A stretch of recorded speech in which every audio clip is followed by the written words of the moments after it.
everyone. Today we are going to start our class 6 Understanding Social Studies by Galaxy Publication. Today we are going to start our chapter 3 Early Humans, Farmer and Herder. So let's proceed with introduction part. After leading a nomadic life for a very long time, humans gradually began to produce their own food and lead a settled life. काफ़ी time तक एक nomadic life जीने के बाद क्या हुआ था, जितने भी हमारे अर्ली ह्यूमंस थे उन्होंने खुद से फूड को प्रोड्यूस करना स्टार्ट कर दिया था और एक वो सेटल्ड लाइफ जीने लगे थे. Animals which nomads formerly use to hunt and kill.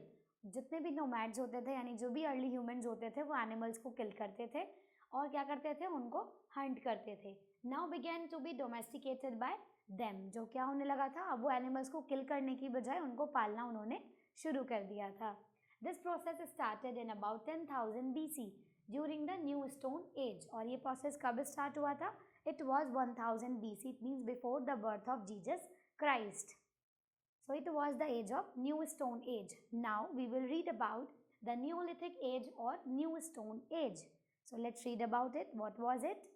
The Old Stone Age lasted with the discovery of agriculture. जितनी भी हमारी Old Stone Age थी वो किससे relate करती थी? एग्रीकल्चर से रिलेटेड थी. With the ending of the old stone age the new stone age marked by several characteristics begin. और जितनी भी हमारी ओल्ड स्टोन एज की एंडिंग हुई थी वो किन किन चीज़ों के साथ हुई थी, अलग अलग न्यू स्टोन एज आने लगी थी और लोगों ने अलग अलग चीज़ें सीखना स्टार्ट कर दिया था. Rise of agriculture and settled life. Now we will see कि कैसे लोगों ने एग्रीकल्चर करना स्टार्ट किया और कैसे एक सेटल्ड लाइफ जीना स्टार्ट किया. In the New Stone Age, the discovery of agriculture changed the life of a man. New stone as में क्या हुआ था, जितने भी हमारे लोग थे उन्होंने क्या किया, उनकी लाइफ एक बहुत ज़्यादा चेंज हो गई थी और उन्होंने अपनी लाइफ में एग्रीकल्चर को डिस्कवर कर लिया था. The earliest cereals grown were probably barley, rice and wheat. और अगर हम पुराने जितने भी अर्ली ह्यूमंस थे वो क्या क्या सीरियल्स ग्रो करते थे, उसमें सबसे ज़्यादा राइस, वीट और बार्ले इंक्लूड था. The first farmers originated in areas where there were enough wild plants and animals to provide food for a long population. और अगर सबसे पहले जितने भी हमारे फर्स्ट फार्मर्स थे बात करें उनकी, तो उनके पास क्या थे, सफिशिएंट क्वांटिटी में क्या होते थे, वाइल्ड प्लांट्स होते थे और वो काफ़ी सारे एनिमल्स को भी डोमेस्ट करने लग गए थे और धीरे धीरे वो लार्ज पॉपुलेशन के लिए फूड भी प्रोवाइड करा पाने लगे थे. As a result people often settled in permanent villages for years. और थोड़े टाइम बाद क्या हुआ, धीरे धीरे लोगों ने विलेजेस में रहना स्टार्ट कर दिया. They learned that they could sow the seeds of the plants they ate. उन्होंने ये सीखा कि जो वो सीड्स खाते हैं उसको वो बोकर कोई अच्छी सी क्रॉप्स को ग्रो कर सकते हैं और जिससे एग्रीकल्चर भी अच्छे से ग्रो हो सकता है. The shift from gathering food to growing it was a major change. और उनके लिए क्या होना, एग्रीकल्चर की तरफ शिफ्ट होना उनके लिए एक बहुत ही बड़ा चेंज था. पहले वो क्या करते थे, फूड को गैदर किया करते थे, लेकिन उसके बाद उन्होंने क्या किया, फूड को ग्रो करना स्टार्ट कर दिया. Which happen in several thousands year. और ये कब तक जाकर चेंज हुआ, इसमें काफ़ी ज़्यादा थाउजेंड्स ईयर का टाइम लगा. Now we will read about the domestication of animals. So how they just start to domesticate the animals. Besides cultivating crops, early humans learned that they could domesticate animals by capturing young ones from the wild and rearing them. उन्होंने क्या सीखा कि पहले वो क्या करते थे, animals को किल करते थे, तो उसके प्लेस पर उन्होंने उनको पालना शुरू कर दिया. जितने भी उनके यंग वंस होते थे वो उनको पकड़ लेते थे और फिर उनका पशुपालन किया करते थे. The earliest domesticated animals were dogs, sheeps and goats. और अगर हम अर्ली टाइम के जितने भी एनिमल्स हैं जिनका डोमेस्टिकेशन होता था वो होते थे काउ, गोट और dogs. In time people began to depend on planted crops. जिसमें पहले लोग क्या होते थे, जितने भी प्लांटेड क्रॉप्स होती थी केवल उन पर ही डिपेंड करते थे. And domesticated animals for a steady supply of food. और वो एनिमल्स को ही किल करके, हंट करके खाते थे. People settled in selected areas like river valleys. और लोगों ने क्या किया, सेलेक्टेड एरियाज जैसे कि वैलीज होती हैं उनमें रहना स्टार्ट कर दिया. The Indus valley in Pakistan and Huang Ho valley in China are the examples of their settlements. अगर हम कुछ वैलीज की बात करें जिसमें क्या होता है, Indus valley civilisation which is in Pakistan right now and Huangho Valley which is in China. So these were the examples of their settlement. Now we will read about the settlement. वो किस तरह का settlement रहते थे, किस तरह का रहन सहन था, we will read about it. Neolithic people set up villages near their fields and lived there as long as their crops grew well. जितने भी न्यूलिथिक पीपल होते थे वो क्या करते थे, अपने विलेज को सेटअप करते थे एंड उनके आसपास फील्ड्स में क्रॉप्स को ग्रो किया करते थे, और जितनी ज़्यादा अच्छे से क्रॉप्स ग्रो होती थी फिर उनका एग्रीकल्चर काफ़ी अच्छा होता था। Fields produce good crops for only a few years, और वो क्या करते थे, फील्ड में बहुत ही अच्छी क्वांटिटी में जो है वो क्रॉप्स को ग्रो करते थे। The land then became unproductive, और कुछ टाइम तक जब काफ़ी लॉन्ग ईयर्स तक वो सेम क्रॉप्स ग्रो करते थे तो लैंड जो है वो बहुत अनप्रोडक्टिव हो जाती थी, because continuous planting used up nutrients of the soil. अगर हम एक सॉइल में एक ही तरह की बार बार क्रॉप्स को ग्रो करेंगे तो उसके उसके जो न्यूट्रिएंट्स होते हैं सॉइल के वो डिमिनिश हो जाते हैं। The farmers shifted their crops to new fields until some of the land near their villages became fertile।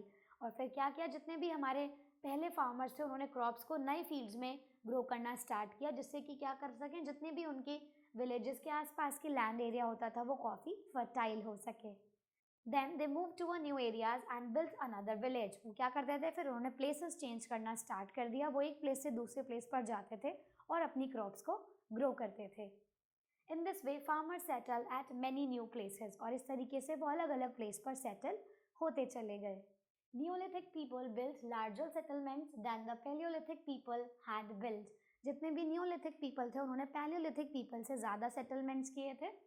They constructed their houses of solid sun dried mud. उन्होंने क्या किया था, अपने जो हाउसेज थे वो काफ़ी सॉलिड चीज़ों से बनाए थे और जितनी भी चीज़ें थी वो यूज़ की थी। Dried mud was much more resistant to weather than the materials earlier people use. जितना भी ड्राइड मड होता है यानी जो सूखी मिट्टी होती है उससे उन्होंने अपने घर बनाना स्टार्ट किया, जो कि काफ़ी टाइम तक लॉन्ग लास्टिंग होते थे। और जितने भी अर्ली मैन होते थे वो क्या करते थे, कुछ मटेरियल का यूज़ किया करते थे as per their weather conditions. In India many Neolithic settlements have been found in Jammu and Kashmir, Uttar Pradesh, Bihar, West Bengal, Karnataka, Tamil Nadu and Andhra Pradesh. और काफ़ी न्यूलिथिक जितने भी सेटलमेंट्स हुए हैं वो हमें ज़्यादातर कहाँ पर देखने को मिले हैं, जिसमें से जम्मू कश्मीर, उत्तर प्रदेश, बिहार एंड बाकी जितने भी हमारे स्टेट्स हैं वहाँ पर देखने को मिलते हैं। Neolithic people also learn to build fences to confine and protect their livestock. उन्होंने क्या सीखा, किस तरीके से अपने आप को प्रोटेक्ट किया जाता है, किस तरीके से चीज़ों को रिफाइन किया जाता है, they learn at that time. Now we will read about the invention of pottery. किस तरीके से उन्होंने बर्तन बनाना सीखा, we will proceed with that.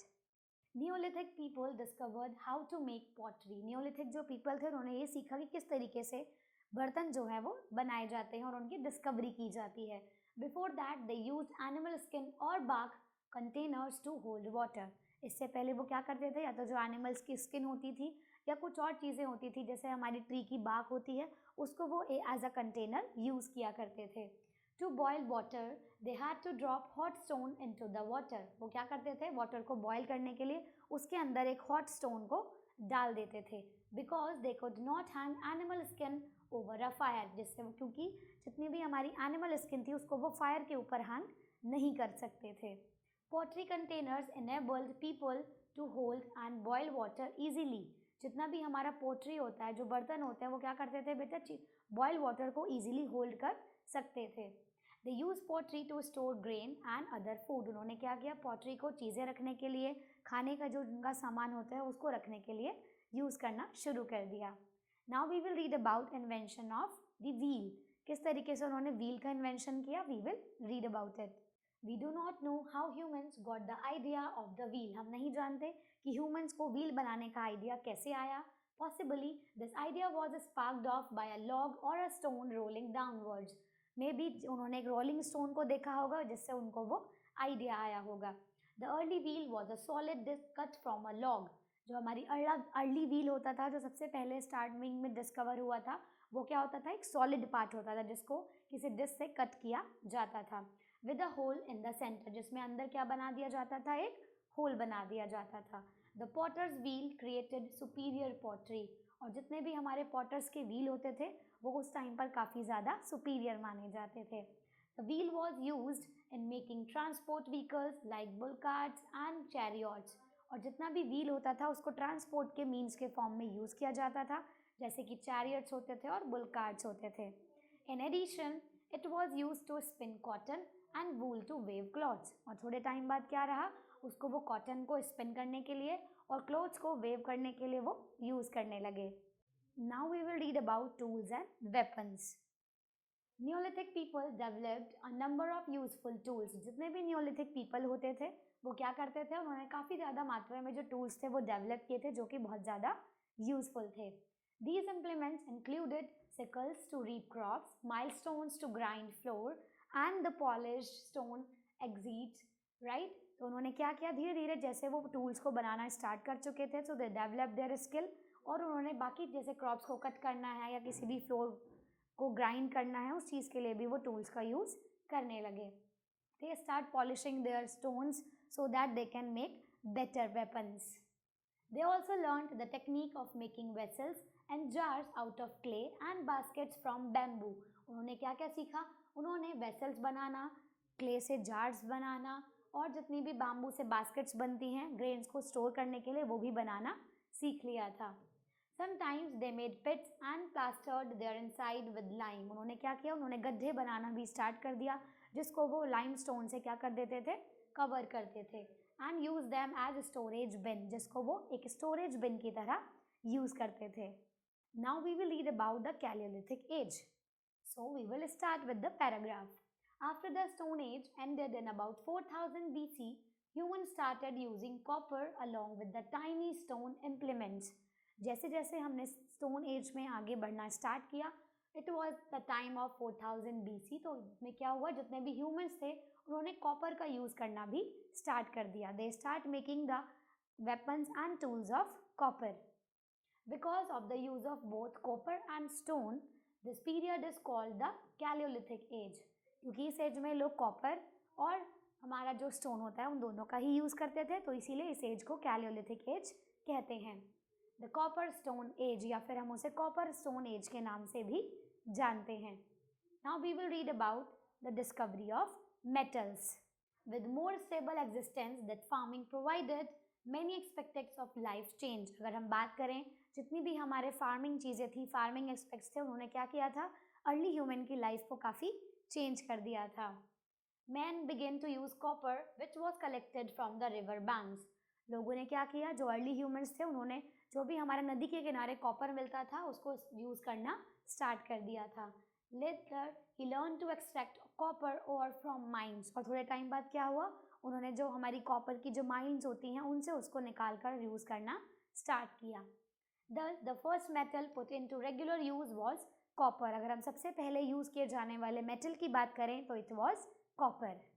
In course of time, when it proved too soft, man learned to improve copper by melting it together with 10 to 15% of tin before pouring it into moulds. और कुछ time के बाद अगर हम बात करें तो उन्होंने क्या प्रूव किया, उन्होंने ये सीखा कि अगर हम कॉपर को मेल्ट करेंगे 10 to 15% तो उससे क्या बन जाता है, अगर हम उसे मोल्ड्स के अंदर डालते हैं तो it will make a tin. Bronze, the resulting alloy was harder and more useful. और उसके बाद क्या हुआ, थोड़े टाइम बाद अगर हम उसे और ज़्यादा मेल्ट करेंगे तो it will make it bronze which is very hard and which is useful.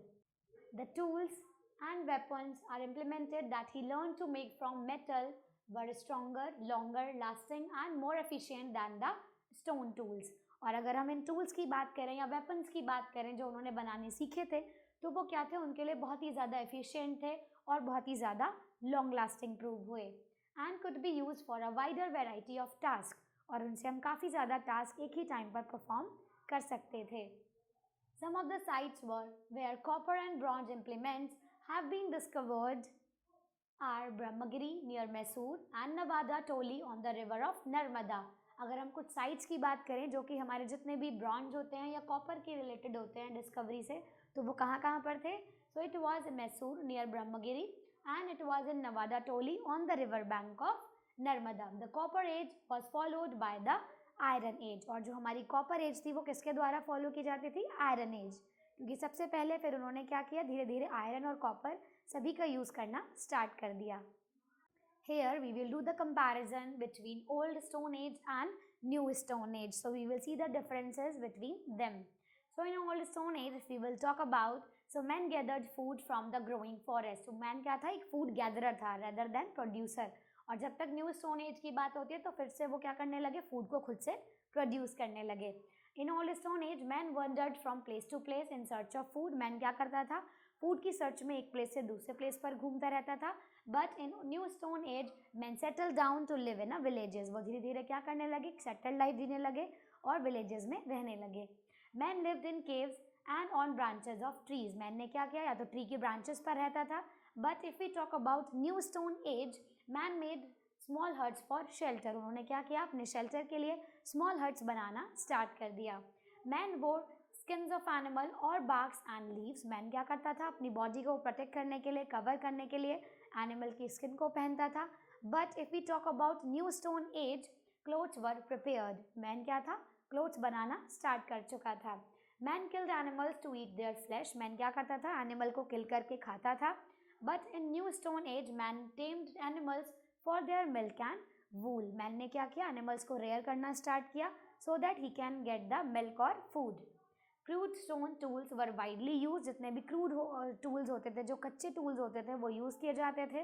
But in new stone as tools were improved and they were lighter and often decorated. Man did not know the use of the wheel. अगर हम old stone age की बात करें तो क्या होता था बेटा, मैन नहीं जानता था कि व्हील का यूज़ कैसे होता है. But in new stone age the wheel was use in transport. ठीक है, उसको एज अ ट्रांसपोर्ट वो यूज़ करने लगे थे. Pots and vessels were not made. Old stone as में क्या था, ना तो वो जानते थे कि पॉट्स क्या होते हैं, वेसल्स क्या होते हैं. But if we talk about new stone age, clay pots were made and use. Clay के पॉट्स बनाने लग गए थे और फिर उनका यूज़ करने लग गए थे. So here we have seen the difference between old stone age and new stone age. Now we will proceed ahead in the chapter. So here you have to take a quick recap of the chapter. So kindly read all the important summary of the chapter and we will start solving the book exercise. Now we will start with question number A, which is a fill in the blanks option. Now we will start solving it. So option 1 is archaeological evidence of the Neolithic age has been discovered at various sites in dash and northwest.